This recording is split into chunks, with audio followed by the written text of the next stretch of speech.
Mío, aquí tenemos un invitado muy querido para todos y muy querido para mí. Guido Gómez Mazara. Guido Gómez, yo no sé cuál es su categoría partidaria, debió estar en la comisión política, pero sé que en la última escogencia, pues, se le dio paso tal vez a otra gente, pero aunque no esté en la comisión política, sin duda es de los más altos dirigentes del Partido Revolucionario Moderno y alguien que el Partido Revolucionario Moderno en sus inicios debe agradecerle mucho, porque le allanó bastante el camino para que esa institución partidaria se fortaleciera. Guido, encantada de tenerte aquí. Buenos días, siempre es un placer estar aquí con algunos amigos a la izquierda, no sé si eso tiene que ver con orientaciones ideológicas, y con Susi a la derecha. Exactamente, de todas formas siempre es un placer estar aquí, porque ustedes constituyen un referente de la comunicación muy singular en el país, y qué bueno que eso pase, sobre todo en esta etapa regresiva, donde en breves días el país va a definir senadores, diputados y el presidente de la República. Guido Gómez Mazara. Guido, tú has sido una figura de una dilatada participación en la vida política nacional. Con ya tú estás participando en tu segundo proceso reeleccionista. Primero en el de Hipólito Mejía, 2004. Fuiste ahí una figura de primer orden en ese proyecto de Hipólito de tratar de reelegirse. Y ahora con el presidente Luis Abinader. Tú sabes que estos procesos reeleccionistas siempre generan muchas inquietudes, sobre todo entre la oposición política. Como es el caso ahora, siempre se cree que el gobierno va a hacer todo lo posible para reelegirse y que no va a haber ningún límite en el uso de los recursos. Ahora está, por ejemplo, el debate de si es correcto o no mantener al general que encabeza la Policía Militar Electoral. Anoche el presidente de la Junta ayer dijo que se va a mantener. ¿Cuál es tu opinión con respecto a estas inquietudes que hay? Reiterando las gracias por la invitación. Yo debo ser consistente con mis argumentos. Yo siempre he creído en el modelo norteamericano. Lo he defendido, no solo porque es un referente constitucional, sino porque siento que 2 periodos consecutivos es un espacio legítimo para cualquier persona que ocupe la presidencia de la República desempeñar con efectividad sus políticas públicas. Por eso repito y defiendo el modelo norteamericano. 1. 2. En lo que concierne a los riesgos de los procesos reeleccionistas, yo siempre he creído que el antídoto debe ser los mecanismos institucionales que impidan los clásicos excesos desde el ejercicio del poder. El país ha ido superando, saltando obstáculos. Este no es el país donde los militares colocaban pañoletas en los fusiles. Hemos avanzado significativamente. Hablo de la referencia del año 1978, cuando el Partido Revolucionario Dominicano le ganó al doctor Joaquín Balaguer. Lo que es una revelación de que, si bien es cierto, la voluntad de un pueblo toma un rumbo, no hay fuerza humana que le doblegue. En ese mismo orden, yo creo que en este caso, la reelección del actual candidato presidencial tiene de contrapeso una mayor conciencia ciudadana, una enorme capacidad de los medios de comunicación de requerir, demandar e impugnar cualquier tipo de conducta impropia. El mismo hecho de que la Junta Central Electoral haya hecho una reflexión en lo referente al uso de los recursos en materia de políticas sociales le pone un límite al candidato del gobierno. Pero yo creo que cuando un candidato tiene potencialidad, poco importa que se utilicen los recursos del Estado. Yo siempre tengo como la referencia inmediata el caso de Gonzalo Castillo. Gonzalo fue un candidato que tenía el gobierno y todo el mundo, y fue derrotado. Y nosotros en el 2004 teníamos el gobierno y fuimos a una reelección y nos derrotaron.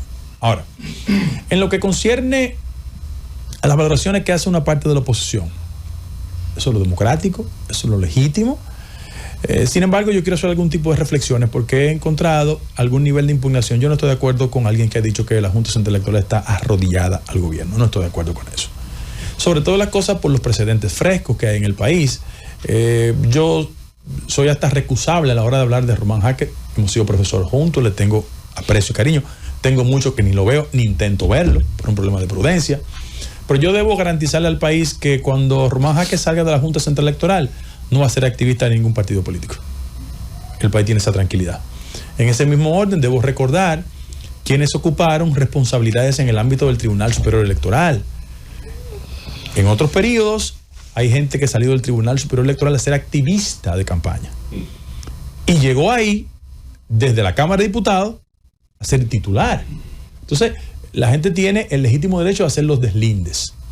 Ya yo no estoy en una etapa de mi vida que yo pongo nombres, pero la gente sabe las referencias que estoy haciendo perfectamente.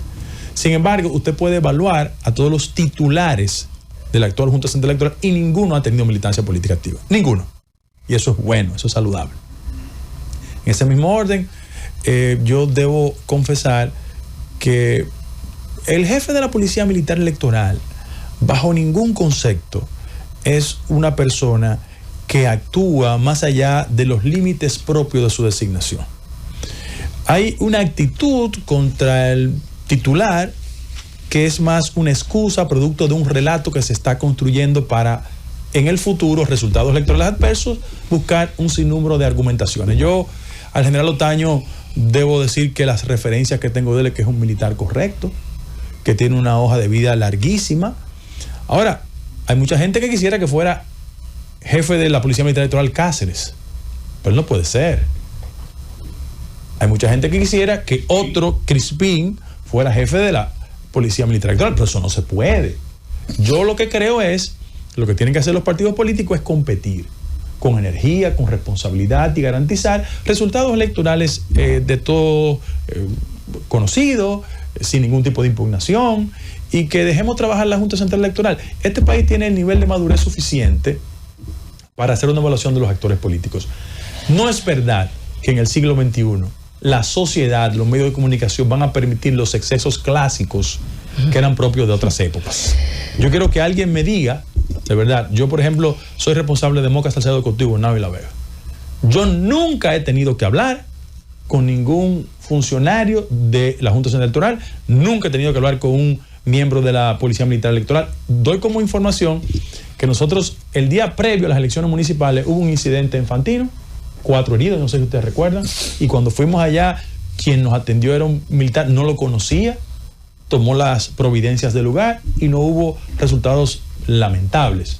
En conclusión, es parte de la retórica de la oposición, que está en su legítimo derecho, la respeto muchísimo, pero creo que exigir en este tramo que el jefe de la Policía Militar Electoral, yo creo que es un exceso. Guido, yo podía recordarte las situaciones que tú te viste en un periodo de elecciones, pero como ya tú dices que eran otro tiempo, cuando dices que la Policía Militar Electoral no va a actuar ni puede actuar fuera de los límites. Abro paréntesis, Susi. Un segundito, mira, ese militar que me detuvo no era miembro de la Policía Militar Electoral, era un general de la Policía Nacional. Sí, pero estaba en funciones de policía militar porque en ese momento cualquier fuerza del orden se constituye policía militar. Tú lo sabes, papá. Mira, querido, estoy así como lo hice retiro, con Moreno, Fue pasado a retiro. Sí, claro. Y qué bueno, pues. Tiene que agradecerle a Dios que siguió viviendo, porque a las 2 gentes que enfrentó esa vez. Mira, así como le dije a Guillermo Moreno, recordándole sus palabras pasadas, debo hacerlo contigo. En una sociedad donde la palabra es una herramienta fundamental para criticar a la gente, no se puede hablar de honestidad cuando no se cumple con la palabra. Eso fue Guido Gómez a Luis Abinader en el proceso en que estaba tratando de ser candidato por el Partido Revolucionario Moderno. Le dijiste proempresario, jefe de los popis, hablaste de la transparencia que se necesitaba en los acuerdos, en la deuda, en la demás. ¿Cómo lograron el Partido Revolucionario Moderno cambiarle el chip a un hombre tan obstinado como Guido Gómez? Primero, no me cambiaron el chip. No. Yo defiendo todos los argumentos que he sostenido en tiempo de campaña. Y vuelvo y digo lo siguiente. Yo tengo la responsabilidad de militar en un partido político que reivindique la conciencia social que representó el doctor José Francisco Peña Gómez. Que somos una organización política con un acento socialdemócrata y eso hay que defenderlo. Ahora, yo creo en las políticas de cohabitación. En ese sentido, yo fui a un proceso interno dentro de mi organización política y sobre esa base participé. Saqué 59,000 votos, 6% de los votos, contra viento y marea. Ahora, yo he aprendido a cohabitar y en función de eso yo he actuado con una plena conciencia de lo que han sido los errores históricos de mi partido. ¿Qué pasó en mi partido? En el viejo.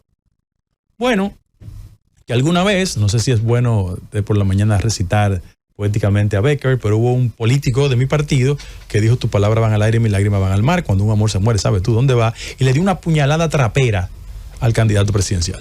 Otro dijo: misión cumplida, y contribuyó a que mi partido perdiera. Y otro dijo que nunca se montaba en una patana porque tenía un préstamo de $15 millones en el Banco de Reservas.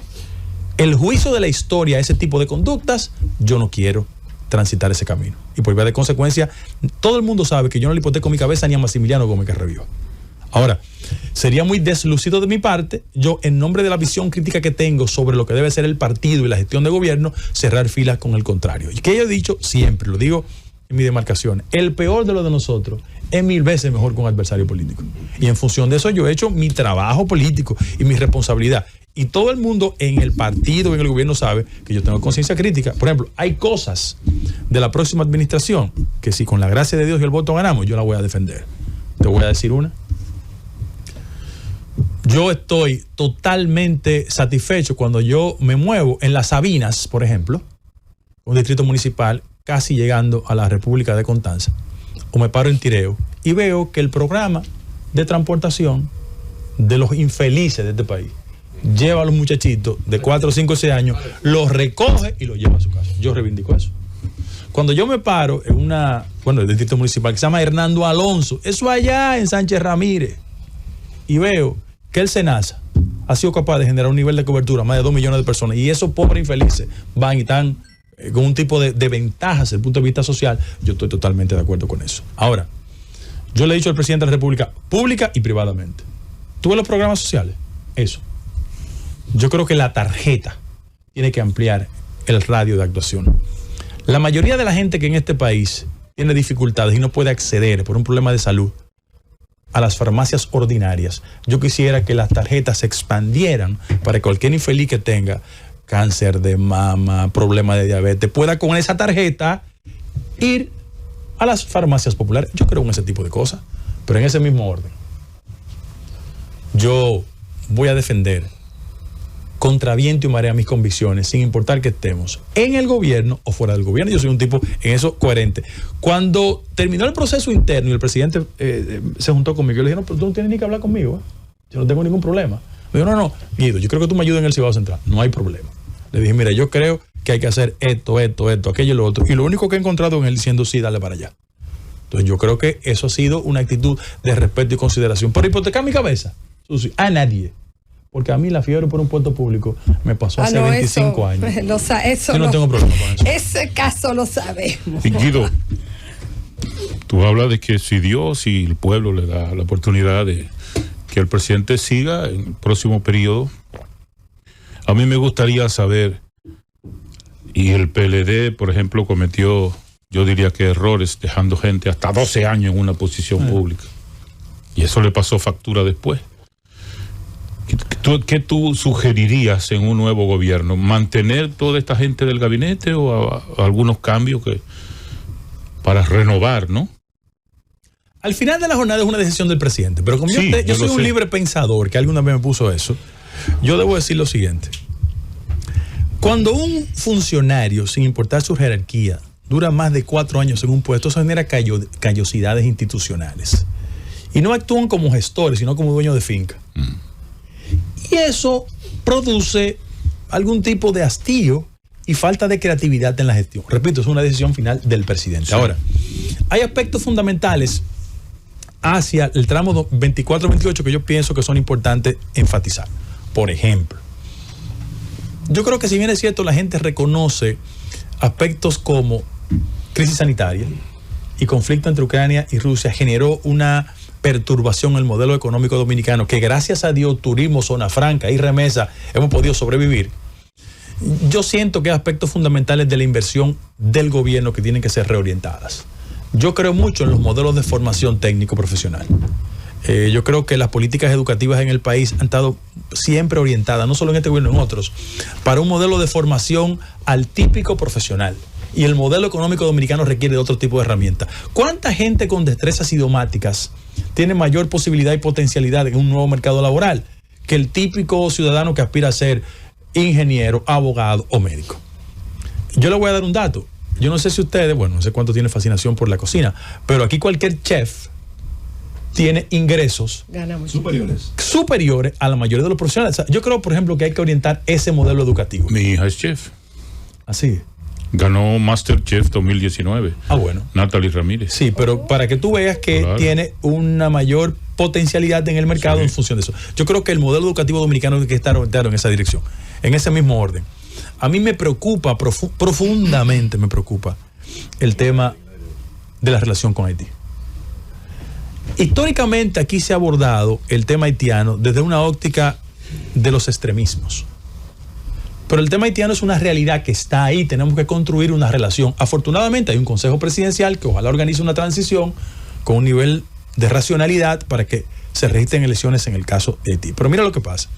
A mí me preocupa mucho por la comunidad internacional. Se lo dije al presidente. Yo estuve en Europa con Farideh y otros compañeros juramentando los comandos de campaña allá. Y me recibió una persona de suma importancia del Partido Socialista Obrero Español. Y me senté. Se lo conté al presidente. No habían pasado 4 minutos y me dijo: Guido, ¿qué es lo que pasa con Haití? Salí con la impresión de que el relato que ha construido la diplomacia haitiana respecto de nosotros en muchos ámbitos no es de mucha favorabilidad. No, claro. Tenemos que ir contraargumentando eso. Hay que resolver el tema de que la comunidad internacional nos percibe injustamente con una actitud de excesiva agresividad respecto al tema haitiano. O sea, que uno de los que tú quieres que cambien es el canciller. No, yo no he dicho eso. Ah, no. Yo no he dicho eso. Una pregunta. Yo he dicho eso. Yo creo que el canciller actual es una persona que tiene formación, adiestramiento, capacidad, cultura política. Tiene una virtud que no han tenido otros cancilleres, que a lo mejor te gusta más a ti. No, a mí no me gusta ninguno. Y por ejemplo, todos. Roberto habla inglés. ¿Quién? El canciller. Sí, el anterior no hablaba inglés. Debería aprovechar para hablar inglés con esa entonces, gente. No tiene formación. Entonces yo creo que hay posiciones que requieren herramientas que son fundamentales. Entonces, pero tiene que hacerlo. Claro, pero por ejemplo, el tema con Haití a mí me llama la atención. Y otro tema que yo pienso que debe ser fundamental para el gobierno es un tema que casi no le estamos poniendo atención. Como yo estoy en el Cibao Central, he desarrollado mayor conciencia del tema del arroz. Déjeme decirle que de conformidad con el DERECAFTA, a partir del 1 de enero del 2025, el aparato productivo nacional, en lo que concierne al tema del arroz, va a entrar en una situación delicada. Sí. Entonces yo quisiera que el próximo gobierno comenzara a pensar desde ya qué hacer con los productores de arroz. Y hay un tema que sin lugar a dudas está en la palestra del debate diario en el país, que es el tema de la inseguridad. Yo creo que cada día más nosotros tenemos que mejorar y construir la percepción de que es posible caminar por las calles del país con un mayor nivel de tranquilidad. Yo tengo mucho respeto por los motoristas, pero todo el mundo sabe que cuando hay un motorista cerca hay una reacción natural de agresividad. Yo he estado en núcleos de amigos de 10 y le he preguntado a cada uno de ellos, y sobre el 50% ha sido víctima de un atraco, un asalto, un robo. Entonces eso hay que mejorarlo. Pienso que esos son los aspectos que yo podría sugerirle al presidente. Guido Gómez Mazara. Gracias, Guido. Ciertamente es satisfactorio escuchar esta nueva versión de Guido Gómez, más reflexivo, un hombre que no renuncia a sus criterios ni a sus ideas, pero que puede coexistir, como él apunta, en la diversidad partidaria. Sin embargo, independientemente de todo el marco propositivo que ha planteado como estadista, hay una realidad, y es que estamos a una semana de concluir la campaña electoral formalmente. Y hay dos posiciones claras. Hay una que defiende la idea de Luis Abinader, que dice que hay una primera vuelta sustentada en encuestas que le dan 54, 58, 62 por una gestión de gobierno. Del otro lado está Rescate RD, que establece que el alto costo de la vida, la inseguridad y el desastre de préstamos, dicen ellos del gobierno, que no se expresa en las encuestas. Dice el presidente del PLD, Danilo Medina, que en una contienda que hay 3 fuerzas políticas en acción, es imposible una primera vuelta electoral. Pasó en el 96 y aunque no se dio en el 2000, formalmente procedía. ¿Hay finalmente, Guido Gómez Mazara, una primera vuelta para Luis Abinader o no la hay? Miren, sin lugar a dudas nosotros vamos a ganar en primera vuelta. Por factores evidentes y los invisibles. Vamos a los invisibles. Vamos a ver. La gente no sabe que el 19 de mayo se está definiendo aspectos esenciales de la vida política dominicana. Yo pienso que la sociedad dominicana está apostando más al futuro que al pasado. ¿Cuáles son las ofertas que compiten con el compañero candidato? La primera, la del distinguido candidato presidencial del PLD y exalcalde de Santiago de los Caballeros. Mira lo que ha pasado con el PLD en términos de su desvertramiento y conflicto y derrumbe. ¿Qué ha pasado con ello? El PLD fue un partido que se construyó sobre criterios éticos. El PLD fue un partido que hizo un monopolio del discurso de combate a la corrupción y de transparencia. En el interregno de su ejercicio del poder, la gente se dio cuenta que no era así. Juan Bosch era una persona que su carácter ético le dio a su partido una dimensión fundacional de que sí era un partido de gente seria. La frase célebre de Franklin Almeida, que el país se dividía entre PLDistas y corruptos, aquella marcha de 1 millón de hombres serios. ¿Qué ha pasado? El que evalúa el discurso del candidato presidencial del PLD se dará cuenta que los conceptos de rendición de cuenta, transparencia, combate a la corrupción no son parte, porque eso genera una especie de crispación en sectores que han impugnado la acción del PLD. El PLD dejó de ser un partido que hacía un ejercicio de acento ético de la política. Primer inconveniente. En segundo lugar, yo lo que sí creo es que en el subconsciente de cada uno de los dominicanos habrá un ejercicio de paralelismo y de comparación. Y la gente va a decir, bueno, ¿qué es lo que se pretende? ¿Que vuelva Jan Alain? ¿Eso es lo que se pretende? ¿Qué es lo que se pretende? ¿Que vuelva José Ramón Peralta? ¿Qué es lo que se pretende?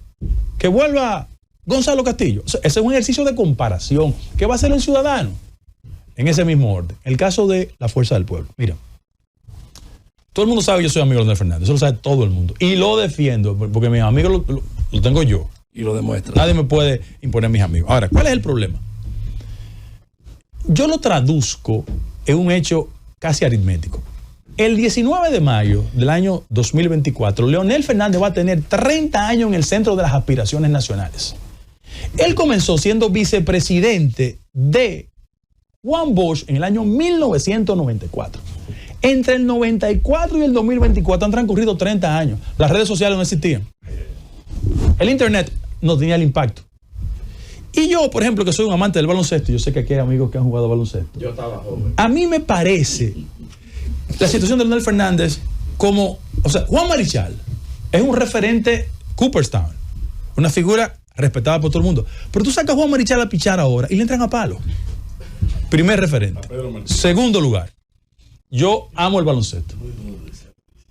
Michael Jordan transformó las reglas del baloncesto. Primero era Magic Johnson, Julius Erving, y cuando llegó Jordan cambió las reglas del baloncesto. Bueno, LeBron James lo ha sustituido. Pero ya LeBron James ni rebota como antes, ni pasa como antes, ni tiene la energía de antes. Denver lo acaba de descalificar. Entonces, en la política hay tiempos y espacios. Y por vía de consecuencia, yo siento que hay una desconexión entre la candidatura de Leonel Fernández y la nueva realidad social dominicana. Frente a eso, así como te dice el paralelismo, yo solo voy a poner un referente. A ver. Para todo el que esté pensando en la posibilidad del candidato de la Fuerza del Pueblo. Yandino Peña tuvo la destreza de construir el metro y desarrollar un proyecto privado que le decían el Metrico. En el subconsciente de la sociedad dominicana es una franca revelación de que hay gente que no sabe deslindar entre su responsabilidad pública y su proyecto de carácter privado. Tú puedes decir lo que tú quieras de Luis. Yo soy un crítico de Luis. Ahora, los hermanos de Luis no le suplen al Estado. Bueno. Miriam Germán Brito, tú puedes decir lo que tú quieras de ella. Pero ten la certeza que cuando salga de la Procuraduría, nunca vaya a los tribunales. Entonces, esas son las cosas que la gente tiene que darse cuenta. Que al final de la jornada, mira, Delín Ascensión es el ministro de Obras Públicas. Amigo mío de toda la vida. Tengo unos cuantos días que no lo veo, porque todo el mundo estamos en campaña. Pero Delín Ascensión difícilmente tenga helicópteros, tenga aviones. Entonces, esas son de las cosas que la gente se da cuenta. Yo, por ejemplo, que tengo la demarcación de el Cibao Central, yo voy a Constanza ya los productores de ajo están tranquilos. Entonces la gente sabe perfectamente que hay un interés de hacer las cosas correctamente.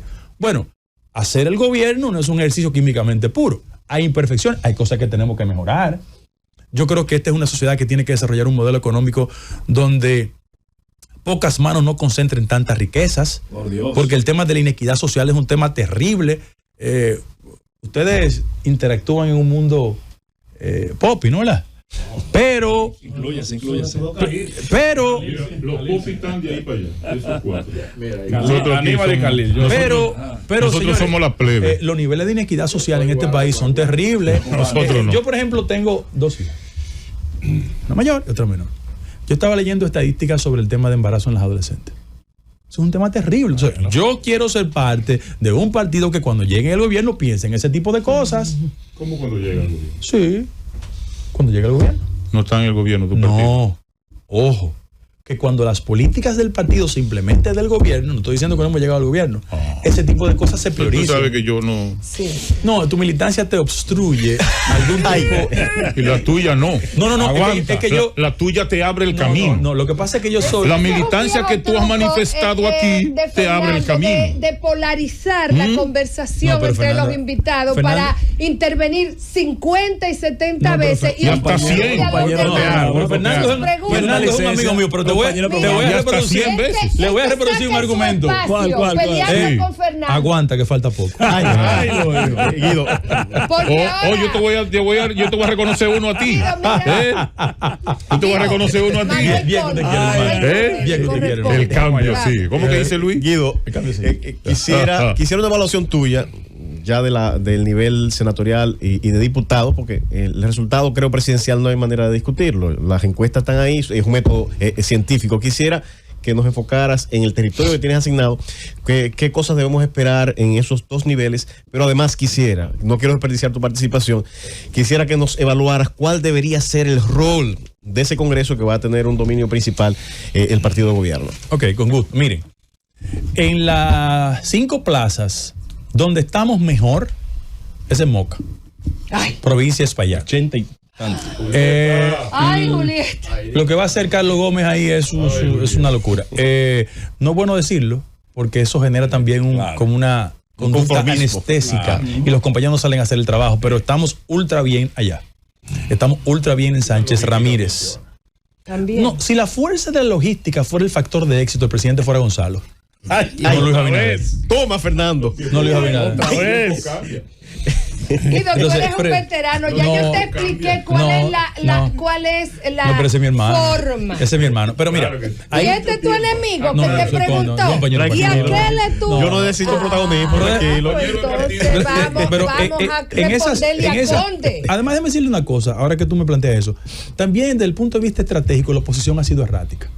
Porque en muchas demarcaciones no es que nosotros somos muy fuertes, es que ellos van divididos. Y no han hecho Por ejemplo, nada. tú te Se paras. odian. tú Eso es te- verdad. Ayer yo salí a las 10 y pico de la noche. Eso es verdad. De Bonao, ¿verdad? Un señor Noel. Entonces, el problema es que los candidatos de la oposición, primero, corren ellos, pero son enemigos entre ellos. O sea, yo me junto con los pleitos de la Fuerza del Pueblo Eso es Singular, verdad. pero son enemigos. Entonces, pero ven acá. Una alianza rara. Exacto. ¿Cómo fue? Entonces, eso nos va a facilitar. Va a ganar una, Bonao también. una advertencia, Va a sí, ganar se va a ganar Bonao. Bonao. Una advertencia a muchos compañeros. Simpatía no son votos. Eso es así. Hay que Pero en segundo lugar, yo estaba revisando el tema del Cibao Central. El promedio en el Cibao Central de los compañeros que aparecen en el padrón, 32% fue la media de gente del padrón que no fue a votar. Entonces hay que hacer un esfuerzo en esa dirección. Y en tercer lugar, déjame decirte, lo que yo siempre me pregunto, se lo pregunto al presidente constantemente, o sea, ¿para qué va a ser útil esa mayoría? ¿Por qué? Porque en este país, cuando la mayoría es abrumadora, el péndulo de la insatisfacción viene rápido hacia ti. Entonces, ¿qué pasa? ¿Para qué queremos esa mayoría útil? Yo creo que hay un pliego de reformas políticas pendientes que tenemos que empujar. No podemos pensar igual, ¿eh? No podemos pensar igual. Ahora, hay aspectos de la sociedad dominicana que tenemos que empujar. El primero que surge sobre el debate, el tema de la reforma fiscal. Y yo quiero decir, yo tengo un acento social, todo el mundo lo sabe. Yo pienso decir que el modelo económico dominicano no puede seguir siendo un modelo que siga incentivando la inequidad. Esto no puede seguir siendo un país de un 60% de evasión fiscal. Eso no está bien. Esto no puede seguir siendo un país del 5% del PIB para las exenciones fiscales. Eso no está bien. Vamos a sentarnos a discutir. Ahora, ¿qué yo le pido a mis compañeros? Que en la mayoría seamos humildes. Porque hay que ser duro en el combate, pero humilde en la victoria. Y tú no puedes ir a competir e irrespetar a la oposición, porque al final de la jornada, cuando pasen las elecciones, vamos a necesitar lo que ellos representan en el Congreso. Tú no puedes darle una cargada a una gente y después ponerle mentol. Entonces, no seamos agresivos, no seamos insultantes, tenemos que ser dulces, sin irrespetar a nadie. Porque sobre todas las cosas, después que pasen las elecciones, esto es un proyecto de país, no de partido. Y yo le quiero pedir a los compañeros y compañeras que aprendamos de los errores del pasado. Ahora lo único importante es empujar el carro de la victoria. Pero sobre todas las cosas, garantizar a la sociedad dominicana que nosotros no vamos después de la victoria a provocar intranquilidades innecesarias. Aníbal. ¿Cómo así? Hablando de dulce. Le toca a Aníbal ahora. Sí, hacer cuidado. su pregunta. Lo primero es que, Guido, qué bueno verte en salud y haciendo lo que te apasiona y lo que te gusta, construir a favor de las grandes mayorías. Yo recuerdo en el combate interno, cuando a Guido se le preguntaba, me tocó hacerlo a mí también, Guido, ¿qué va a pasar una vez se cuenten los votos si tú no eres el candidato? Y Guido dijo, y lo recuerdo con mucho cariño y viéndolo hoy aquí, haré lo que siempre he hecho, trabajar por mi partido y por la construcción de mayoría. Oírlo de que ayer salió a tal hora desde Bonao, de que está en Santiago, de que está en Moca, de que maneja... Ya estoy hablando con la I. Maneja el territorio con tantos detalles y viendo cómo está haciendo las cosas en favor de esa grande mayoría. Evidentemente que traduce lo mejor de todo esto es que a quienes decían que el PRM es el PRD se dan cuenta que están equivocados, porque esta es la conducción de la exposición de un liderazgo maduro, consciente, muy racional, con diferencias. Guido es un mayor expositor de ellas, pero con un criterio claro de que tenemos que estar unidos, y qué bueno verte en ese combate con todo tu talento. Te pregunto, Guido, dentro de la capital, aquí, sobre todo la circunscripción número 3, me consta el arraigo que ahí naturalmente tú has tenido. Y siempre recordar a la Mocha, que Dios le dé salud, que Dios lo tenga en gloria. Perdón, que Dios lo tenga en gloria. Brille para él la luz eterna. Un brazo duro que tenía Guido allá, un dirigente que yo quería muchísimo, que trabajaba conmigo también. Guido conoce muy bien esos sectores, y aunque tú estás en el interior, pero tú no te puedes conectar de tu realidad, del peso de tu liderazgo en estos sectores. Tu valoración del tema de la capital, del tema de la senaduría de la capital. ¿Qué piensas tú que pasará aquí en el Distrito Nacional? Miren, en primer orden, yo le quiero recordar a los compañeros que quien estableció como regla la concertación y la capacidad de incorporar a una plataforma partidaria a otros partidos fue José Francisco Peña Gómez. En el año 1974, ¿verdad? Han transcurrido 50 años de eso. El doctor Peña Gómez incorporó a Elías Wessing y Wessing a una fórmula presidencial. Era candidato vicepresidencial viviendo en España. Estaba en el exilio. O sea, todo el que está diciendo cosas está cortando el hilo histórico del partido, de las políticas de concertación. Peña incorpora a José González Espinosa y lo hizo senador, y como él, a otros. Entonces, lo de la capital hay que traducirlo en lo que ha sido la conducta histórica. Cuando ganaba el PLD, no ganaba Roberto Salcedo la alcaldía, mi buen amigo Reinaldo Pared la senaduría, y ganaba el candidato presidencial. Bueno, eso hay que reproducirlo ahora, de que todo compañero o compañera del partido, consecuente con la línea partidaria, vote por el candidato nuestro, que es Guillermo Moreno. Aunque no le guste. Pero mira, te digo lo que pasa. Yo siento que los intereses personales no pueden trascender cuando la lógica del partido es proyectar las agendas colectivas. Aquí tiene que prevalecer el interés colectivo y no la agenda individual. Porque no hemos fastidiado históricamente cuando lo individual se ha impuesto sobre lo colectivo. En el caso específico de Guillermo. Pero en ese mismo orden yo quiero decir lo siguiente. Yo escucho a mucha gente hablando en la dirección que entienda respecto al tema de la candidatura de Guillermo. Si la política dominicana es leer calidades y competencias para el justo desempeño, yo pienso que el más enconado de los contrarios sabe que Guillermo tiene la formación, el entrenamiento, la capacidad para ser un buen legislador. Pero además, como la política se construye desafortunadamente en el marco de algunos odios, yo quiero que ustedes me digan a mí honestamente si es verdad, así como se quiere insinuar que todo el PRM no está empujando a Guillermo, cosa que yo no lo percibo, si toda la oposición está empujando a Omar. Bueno, Vamos a hacer ese ejercicio. Más allá de la ahí está oposición. No, difícil. espérate, yo no he Hasta visto. más allá de Pero la yo no he visto a Danilo El Medina. PLD no tiene Óyete, eso. yo no he visto a Danilo Medina en un acto Ah, donde esté Omar. No lo he visto. y ojalá que no lo vea. Después de esa pela domingo. Una pregunta. A ver. ¿Tú has visto a José Dantes? esa pela claro de José que Dantes. sí, claro que Activa. sí. Después de esa claro pela que domingo. sí. Pero Guido, Claro que sí. analizarte, Guido, el papel de la oposición. El papel de la oposición es preocupante, entiendo, después de las elecciones. El país necesita un equilibrio democrático, pero uno no vislumbra esa unidad de la oposición, están cada quien por su lado, y uno no vislumbra quién sería el líder. Leonel Fernández estaría, según lo que tú dices, en retiro. Entiendo que en retiro. ¿Quién? No, creo que va a entrar en segundo lugar, ¿Quién? Pero ¿quién va a liderar esa oposición? ¿Y cuál será el papel que debe jugar esa oposición ante esta reelección? Luego, con un país que viene con reformas fiscales, demás problemas sociales, Haití y demás. El papel de la oposición, ¿quién le tocará liderarlo? ¿Qué les aconseja a ese bloque? Tú sabes que siempre es difícil aconsejar la oposición. El liderazgo político dominicano sufre del síndrome de Dato Pagán Perdón. No sé si Dato dio clase en la UAS. Pero los adversarios de Dato decían que él era tan narcisista que cuando él hablaba torcía la boca para escucharse primero. Wow. Entonces, uno desde la humildad, ¿no, verdad? Y algún tipo de experiencia acumulada, nunca está en las mejores condiciones de sugerirle a la oposición. Sin embargo, lo que yo sí he entendido, que en el siglo XXI, la oposición útil es la que es capaz de cambiar su condición al éxito político. Mira por qué. Porque al final de la jornada ya el elector dominicano, como en otras latitudes, no tiene un acento de carácter ideológico. Ya los partidos lamentablemente se parecen todos. Tú coges a un senador, a un diputado, a un alcalde de los partidos y no hay signos diferenciadores. Por eso el Correctamente. No Y este importa. síndrome de saltar y saltar y saltar, que yo no estoy de acuerdo, ha provocado la idea de que todo se parezca. Frente a ese acontecimiento, yo creo que en la oposición va a generarse un conflicto en lo inmediato. Mira por qué.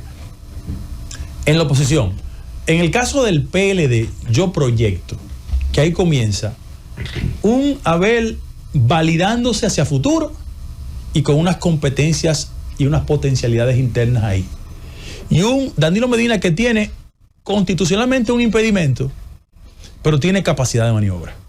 No lo subestimemos. La OTAN. Tiene capacidad de maniobra. Pero en la medida que él se vaya disminuyendo, su radio de penetración en el partido se va a reducir. Esa es mi interpretación. En el caso de la Fuerza del Pueblo, yo siento que Leonel Fernández va a comenzar un tránsito más hacia la consulta, hacia la distancia. No solo por factores de carácter de resultados electorales, sino porque yo siento que en esa organización política se está allanando el camino para otra cosa. Frente a eso, yo quiero ser respetuoso de cómo actúan los partidos políticos. Ahora, ¿qué sería dañino para nosotros como partido político? Creernos que las mayorías electorales son mayorías nacionales. Las mayorías electorales es la coyuntura de un proceso electoral que pauta éxito frente a un candidato. Ahora, si nosotros no somos capaces de transformar mayorías electorales en una voluntad nacional, tendríamos inconveniente. ¿Por qué? Porque hay mucha gente que va a votar, no en función del partido. Cada día más los partidos políticos reducen su nivel de simpatía y es la ciudadanía que tiene un impacto. Y por vía de consecuencia tenemos que identificar las cosas que quiere el ciudadano. Yo le quiero pedir a mis compañeros de partido que hacia futuro, hagamos un esfuerzo de inteligencia y de racionalidad.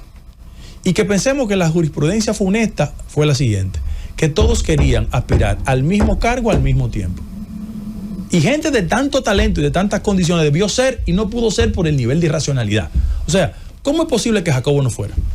Que Atuey no fuera. Que Doña Milagro no fuera. Que Fello no fuera. Que Ramón no fuera. Primero. Y Peña sobre todas las cosas. Entonces, esas son dificultades. En ese mismo orden, Lo que más le conviene al futuro del partido y a la gestión gubernamental es impulsar reformas y que todo el partido y el liderazgo del partido esté consolidado alrededor de eso, y que no hablemos de otra cosa que no sea garantizar que el gobierno lo haga bien hasta diciembre del 26. Repito, nosotros tenemos que desarrollar un esfuerzo de consolidación de la gestión los primeros 2 años y medio. Vamos a la pausa y regresamos con Guido Gómez Mazara. Y pues Rosendo le ha cedido el turno de que Conde. ¿Es verdad? ¿O me agarraste? A mi abogado personal y gratuito. Gracias. Delegado. A mucha honra, Lo de gratuito no le gustó. Y mira que él cobra $700 la hora. Me compensa con creces la amistad que me da Rosendo y todos ustedes.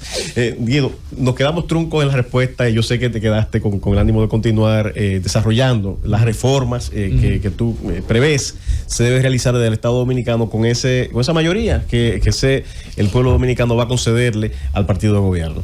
Ok, mira, quien habló de candados a la Constitución fue otro, que era el reconocimiento de que la estructura fundamental de ese marco jurídico que se llama Constitución de la República tiene muchos orificios por donde se puede penetrar mucha gente. Lo primero para mí va a ser el tema de lo fiscal, en términos de reformas pendientes. Ahora, hay otros aspectos que me llaman la atención. Yo estoy profundamente perturbado por el tema carcelario en el país. Y yo debo decir que las cárceles en la República Dominicana no ahora siempre han sido centros de degradación, en el punto más claro de la palabra. Hay un aspecto que me llama la atención que tiene que ver mucho con el Ministerio Público. Una de las típicas discusiones que se tiene es sobre en qué medida el Poder Ejecutivo, designando por decreto al Procurador General de la República, en este caso Procuradora General de la República, no corroe el espíritu del Ministerio Público. Eso es un debate esencial. Yo, por ejemplo, estimularía que los plazos de duración de la cabeza del Ministerio Público no coincidan con los ciclos presidenciales, para darle una especie de consistencia y mayor tipo de independencia a ese rol. Hay otro aspecto que a mí me llama mucho la atención, y yo sé que los constitucionalistas van a pelear por lo que voy a decir, pero entre esos orificios que hay que reflexionar, tú sabes que los únicos jueces en la estructura del sistema judicial en la República Dominicana que no están sometidos a evaluación son los jueces del Tribunal Constitucional. Entonces, esos son de los aspectos que hay que trabajar constantemente. Y a mí, por ejemplo, me llama profundamente la atención de que aquí en la República Dominicana todos hemos contribuido con una especie de reformas empañetadas. Es decir, no tenemos una visión integral de las reformas pendientes. Yo, por ejemplo, incorporaría una visión totalmente diferente a la fórmula de elección de la Cámara de Cuentas, que ha sido un dolor de cabeza constante en la República Dominicana. Por eso yo decía ahorita que no era posible construir una mayoría con arrogancia ni altanería, porque al final de la jornada vamos a necesitar a otras fuerzas para eso. En los temas pendientes de reforma, ojalá la mayoría electoral que se consiga tenga el nivel de racionalidad suficiente para no hacer una reforma a la medida de los intereses políticos coyunturales, sino que sea una reforma estructural que el país de verdad avance. Mira, aunque no se advierte, Guido, sí hay diferencias ideológicas entre el candado, lo que tú entiendes por candado y lo que entiende, por ejemplo, Neney, que Neney sí está en la comisión política, sí. Ah, no, sí. No se atrevieron a tanto, pero pensaba. Entre el candado que él dijo, que lo que significaba el candado para él y lo que significa el candado para ti, hay diferencias. Sí hay una ideología, tú hablas un discurso, tú sigues teniendo tu acento social, de no arrogancia. O sea, tú difícilmente a ti te va a cambiar tu pensamiento ideológico. Ciertamente estás ahí dentro de ese globo. Así como te preguntaron si estabas de acuerdo con cambios, yo no quisiera hablar de personas. Tú no adviertes que este nuevo gobierno debiera enfocarse un poco más en eficiencia y en darle un acento más social a sus funcionarios. O sea, que hubiese algo más. Vamos desde el perfil del funcionariado hasta el acento social. Mira por qué. Vamos al acento social primero. Una de las piezas que ha contribuido a que el modelo democrático en América Latina y en el mundo se derrumbe es el hecho de que la gente ha creído que la democracia es pura y simplemente elegir gente cada 4, 5, 6 años. Y yo pienso que la gran dificultad que ha tenido el modelo democrático en América Latina es que la gente salió de las dictaduras y votó por la democracia, pero al final de la jornada las democracias le empobrecieron. Exacto. Y los mecanismos institucionales no les respondían a la gente. O sea, ¿por qué los venezolanos aplaudieron a Chávez? Porque se agotó un modelo político de acción democrática y COPEI, que comenzó en el año 1958 con lo que se llamó el Pacto de Punto Fijo, pero los venezolanos se dieron cuenta que 40 años después, más pobreza, más inequidad, más desigualdad. Saben, En primer lugar. fijo, de verdad. Exactamente. En segundo lugar, el PRI. Alguna vez Vargas Llosa dijo que era la dictadura perfecta, pero era verdad, que era casi perfecta. Bueno, pero ese partido tuvo tanta incomprensión que le dio un balazo a un candidato presidencial porque dijo que quería un México más justo.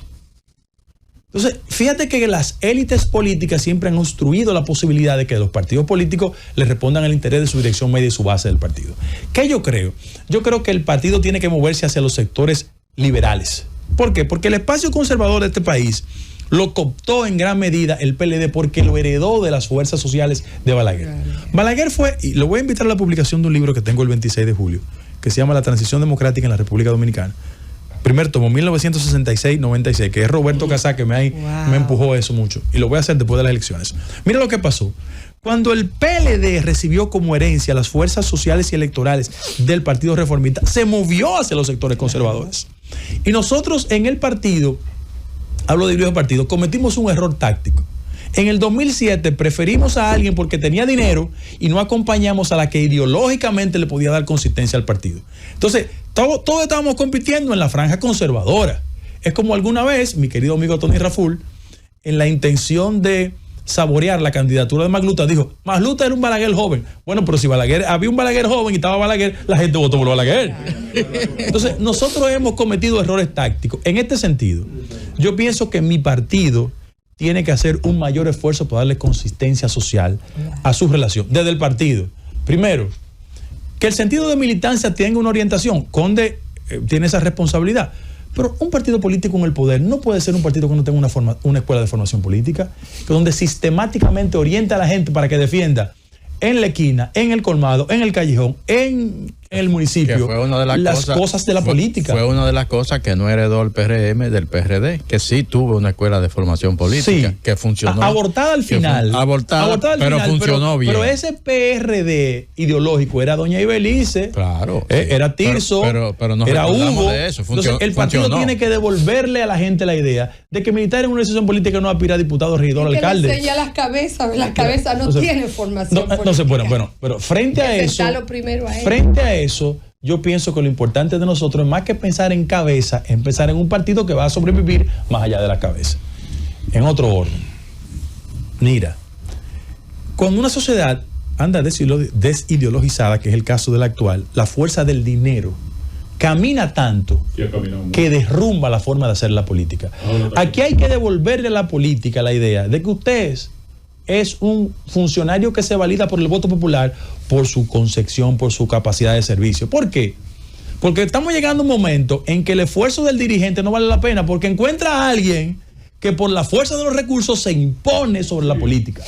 Y eso es un desastre, eso es una fatalidad y todos los partidos tenemos una culpa en eso. Y lo doy como argumento que siempre he utilizado. Nunca la fuerza del dinero ha sido el factor que garantice éxito presidencial. Mira. En el viejo PRD, ¿quién era la gente que tenía recursos? Secundino Gil Morales, don Manolo Fernández Mármol, Jacobo Magluta, Atuey, José Antonio, ¿verdad? Miguel Vargas. Ninguno fue presidente, o sea, no el dinero. En el viejo reformismo, Donald Ríos, Carlos Morales, ¿verdad? Jacinto Peinado. No, en el PLD, la última, mira, con todo el respeto, la última manifestación de deterioro y culto al pragmatismo del PLD fue llevar a Gonzalo Castillo de candidato. Gonzalo no tenía era un hombre exitoso en la gestión, pero, escúcheme, aquí hay un síndrome, aquí hay políticos que piensan con faltas ortográficas y quieren ser presidente de la República. Y tú lo sientas ahí y le dices estabilidad macroeconómica, calidad, inversión pública, relaciones exteriores, eficiencia del sector público, inequidad social. Y no tienen eso. Ahora, después que se ha establecido como regla el debate, ya nadie puede renunciar a eso. A mí en el PRM nadie me puede decir que hacia lo interno del partido no habrá debate. Tiene que haber debate. Hay que debatir. ¿verdad? Que no quisieron contigo. Tú Ah, loco. no, claro, no y, quisieron. tú loco por ¿Cómo no? participar. Ya estamos, Rosendo, no, estamos en la campaña. Vamos allá. Deja eso. Estamos en No campaña. quisieron. Guido lo retó y no quiso. Fernando, No, pero- pregunta, Tranquilo, Fernando, tranquilo. por Sí, es favor. mi pregunta. No mire para Pero atrás. que tú le cediste. Tú le cediste el turno. Tú le cediste el turno a Conde. preguntar Ah, bueno, ya eso es otra cosa. Está No bien. mire Pero para está bien, atrás. pero al decano yo lo dejo y después yo. No te preocupes, No hay no te problema. preocupes. Cuando me dijeron que cambio de turno. está bien. No, decano, participe, haga su pregunta. Guido, que a ti te invitamos aquí para que nos dijeras si el PRM iba a ganar o no. Eso no está en discusión. Pero es difícil, Eso no está en discusión. la de verdad que es difícil, una reflexión contigo, que uno no caiga en una discusión amplia políticamente hablando. Muy enriquecedora tu participación. Mira, Guido, tú hablabas de aquellos tiempos en el viejo PRD, tantas aspiraciones, todo el mundo tenía una estructura, se creía que era la mejor. A final de cuentas terminaron perdiendo el poder. Y muchos liderazgos importantes quedaron castrados. Yo estoy advirtiendo lo mismo ahora en el nuevo PRM. Todo el que tiene un cargo se cree que puede aspirar a presidente. Y que yo sepa, hay por lo menos 10 proyectos presidenciales. Pero mira una cosa, Rosendo. 10 proyectos Yo te presidenciales. ahora mismo. Yo te agradezco el planteamiento. Mira qué pasa. Nosotros como generación hemos asimilado las pifias del pasado. La gente advertía que no éramos capaces de ponernos de acuerdo. Lo hicimos. Ahora, no tiene que ver con el PRM. Tiene que ver con la nueva cultura política dominicana. Aquí en este país, la gente se busca 4 periodistas, nombra 20 gente, hace 2 expos y cree que puede ser presidente de la República. Es así. Y todo el mundo puede aspirar, pero todo el mundo no tiene las calidades y las condiciones para hacerlo. Vamos por partes. Si bien es cierto que Peña, Bosch y Balaguer le dieron un barniz como de carácter intelectual y de formación a la lucha política, ellos expresaban lo que en el tiempo y el espacio que le tocó vivir era ser un político.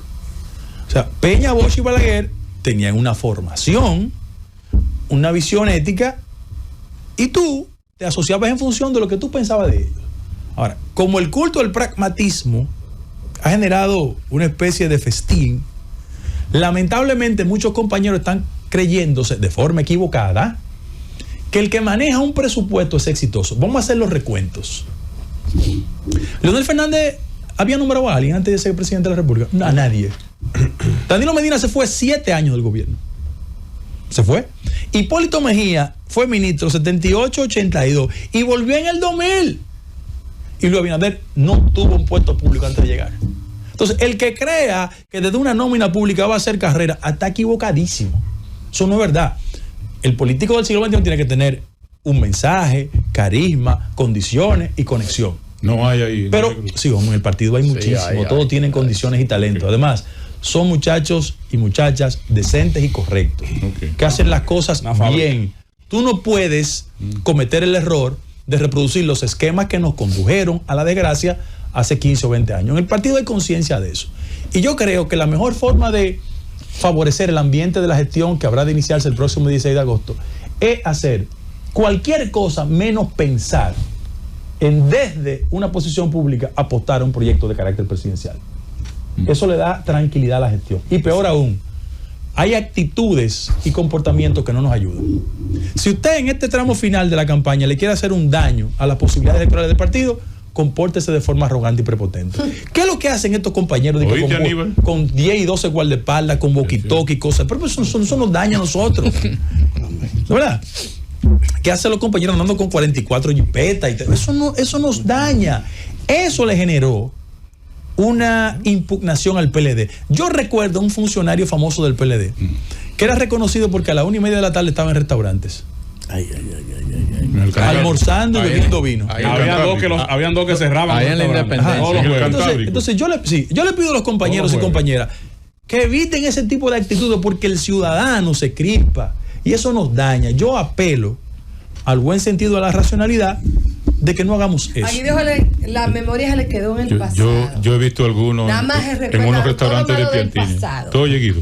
Yo he visto muchas jipetas en unos restaurantes del Piantini ahí, de algunos. Muy mal. Muy mal. Mira, Guido. Muy mal. Yo paso por ahí en mi ruta, no es que yo voy a esos restaurantes. Yo no tengo Las cómo mismas pagar. queridas la han heredado. Yo no tengo cómo pagar una cuenta de Muy mal. Muy mal. Muy mal. Guido, mira, algunos funcionarios, exfuncionarios ahora, han sido sustituidos por el presidente de la República ante fuertes rumores de mal manejo en las instituciones que han ocupado. La principalía, por ejemplo, yo creo que era la persona más cercana del presidente en ese momento, que era ministro de Educación. Y el presidente de repente lo separó ante muchos rumores y muchas cosas que se decían. A otros casos han pasado, pero eso no ha pasado de ahí. ¿Que tú tienes alguna idea de lo que debe hacerse en ese caso? Si hay alguna investigación, si hay que hacerla, si tiene que pagar las consecuencias, si aparecen manejos turbios. Okay, yo le voy a hacer una crítica a ustedes en su cara. A mí. A todos. A todos nosotros. A todos. Ok. Los medios de comunicación no son tribunales. No, jamás. Quien determina los niveles de responsabilidad frente a un hecho doloso son los tribunales de la República. Sí, en eso estamos de acuerdo. Ahora, ¿qué ha pasado? Que yo pienso que como la transparencia, el discurso ético y la rendición de cuentas parecen ser el elemento esencial que caracteriza al gobierno, cualquier persona que se aleje de esos perfiles, evidentemente lo que ha hecho el presidente de la República es poner distancias. Okay. Para todo lo demás, una subsanación. No, excúsame. Pero tampoco creo que el argumento de subsanar es un argumento correcto. No. Todo ciudadano o ciudadana que tenga un tema de justicia, que sea la justicia que lo investigue. Yo estoy totalmente de acuerdo. Ahora, al final de la jornada, yo quiero decir lo siguiente. Yo prefiero a un presidente que frente a cualquier rumor ponga distancia, y no un presidente que cuando le requieran cosas diga, ¿qué corrupción? Es que no. Yo estoy hablando de ahora. No, lo que pasa es que al final de la jornada... Yo estoy de acuerdo contigo. Todo el que metió la mano o la pata, pues... No, lo que pasa es que al final de la jornada, el 19 de mayo, la gente va a hacer un paralelismo entre el pasado y lo de ahora. Ay, que tú tan claro en el... No me respondiste. Yo te respondí. No me respondiste. Te respondí. No, te respondí. No me respondí. Todo el que tenga un tema de justicia, la justicia al tribunal, que vaya a los tribunales. No, tú no me respondiste. ¿Qué tú quieres que te diga? No me respondiste. Por ya está favor, bien. Guido. Te expliqué el mecanismo, Fernando, para cogerse las no respondió. Él estableció claramente que los tú eres abogado, tú eres abogado de Guido. Además, déjenme darle un dato a ustedes. Aquí hay gente que cuando quiere dañar un potencial competidor, utiliza a sus amiguitos en los medios para pegarlo a la pared. No, pero no en los medios. Estoy hablando de lo que sustituyó el presidente. Yo Guido me pasara 3 segundos. Te he escuchado decir planteamientos reflexivos importantes para la República Dominicana. Dice que este no es un proyecto de partido, sino que es un proyecto de nación. Has dicho que posterior al 19 de mayo, el PRM para las reformas fiscales, constitucionales y de otros órdenes necesitará de otras fuerzas políticas. Y has dicho que Leonel Fernández, a tu modo de ver, entra en segundo lugar. La gente ha percibido hasta ahora, yendo al marco senatorial, de que el gobierno tiene una embestida contra Omar Fernández. Entonces le pregunto a Guido Gómez Mazara, que es titular de la campaña del Cibao Central, ¿cuántos senadores proyecta Guido que va a sacar la oposición y cuánto el gobierno? ¿Y cómo concertaría mañana el PRM si le aplasta a Leonel en la capital a su hijo Omar? Ok, yo proyecto entre 25 y 26 senadores. Proyecto eso. Además, todo no puede estar de un lado en la democracia. Todo no puede estar de un lado. Eso es irracional y no es democrático. Qué bueno. En ese mismo orden. En segundo lugar, en el caso específico de la capital, yo quiero decir lo simbólico del proceso. Miren lo que pasó. Porque la mayoría de los políticos queremos acomodar las cosas en función de la coyuntura. Y yo no le hipoteco mi cabeza a nadie. Miren lo que pasó. Como el partido sustituyó a la titular de la plaza como una acción táctica, cosa que tú puedes estar de acuerdo o no. Todo el mundo sabe que en materia de afecto, Farideh es mi hermana. Claro. Ahora, ¿qué habrá de pasar? Que el gobierno tiene que hacer y el partido un mayor interés del éxito ahí, porque si los resultados son desfavorables, el reconocimiento de que la táctica fue incorrecta. Es por eso. Entonces, por eso el gobierno tiene que hacer un esfuerzo y el partido de garantizarse una victoria electoral en la capital. Bueno, Guido. No, pero déjame decirte el después. El gobierno lo dijiste correcto. El gobierno lo dijiste bien. Sí, déjame decirte el después. Déjame decirte el después. El después. Yo pienso que si el resultado electoral en términos de esta plaza no genera ningún tipo de crispación, el presidente Leonel Fernández es una persona que tiene la madurez, la ponderación de entender que esos son resultados electorales. Ahora, si él no logra esta senaduría, él tendrá otros senadores que serán los interlocutores de lo que representa la fuerza del pueblo en el Congreso Nacional. Gracias, Guido Gómez. Ojalá que el espíritu de racionalidad tuyo se pueda derramar en el Partido Revolucionario Moderno. Siempre es un lujo tenerte aquí. Gracias por venir. Esperamos que nos invite a tu libro. No sé si lo voy a hacer. Después de Se llama La Transición Democrática Electoral en la República No te olvides de tu hermano. No, yo para allá. Vamos a la pausa y regresamos.